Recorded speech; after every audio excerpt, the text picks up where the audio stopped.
And Real Money correspondent Patricia Sabga joins us now. So, Patricia, they raised the interest rate from 10 to 17% in the middle of the night. It was an attempt at a quick fix. Did it work? No, it didn't work, and it just reeked of desperation, John, because Russia's central bank has spent more than $80 billion defending the ruble this year. It hasn't stemmed the slide in the ruble at all. And basically, the markets, they smelled blood in the water. They went in for the kill. But just to give you an idea of how this must feel if you're in Moscow right now, imagine you go to bed and your adjustable rate mortgage or your student loans at 4.5%, and all of a sudden you wake up and it's 10%, 12%, 13%. So is it sanctions or falling oil prices, or have people just lost confidence in Russia's economy? It's really all three of those things. Let's start with oil, because this is where Russia derives the lion's share of its revenue to fund its government operations. Now, the Kremlin was counting on $100 for a barrel of oil next year. Now, since June, the price of benchmark crude has fallen more than 40% to around $60 a barrel. That is a serious shortfall, and that really ties the Kremlin's hands to be able to maneuver around sanctions as they really start to bite. Yeah, and which part of the sanctions have had the biggest effect?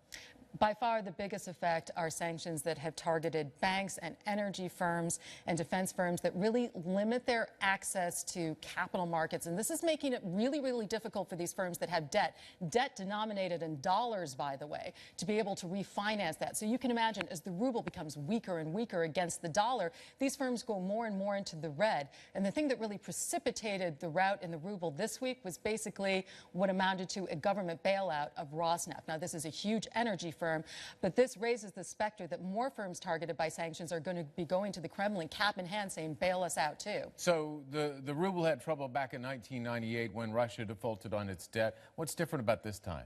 Of course, the big difference now is that back in '98, Russia was broke. It had no foreign reserves. Right now, it has international reserves, which as of December 5th were around $416 billion. But, of course, that's a nice cushion, but that's the face value of the cushion. They can't access all of those reserves as easily as you may think. The propaganda continues on television.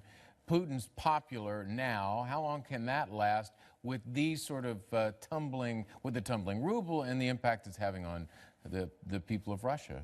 Well, Putin, of course, controls the media. That means he controls the narrative. And really, this is being positioned as that the Russian people have to band together because the West is basically trying to strong-arm Russia, trying to tell Russia what it should be doing in its own neighborhood. So right now, Putin's popularity rating is still very, very high. What's the impact, the potential impact on a U.S. economy? On the U.S. economy right now, we're pretty insulated. Europe is the one that's really, really feeling the pain of these sanctions because they're more closely integrated with Russia's economy. And Europe has felt a lot of pain. In some European countries, you've already got deflation. Germany has really been affected. But right now, here in the U.S., we're not feeling the pain. Patricia, thank you very much.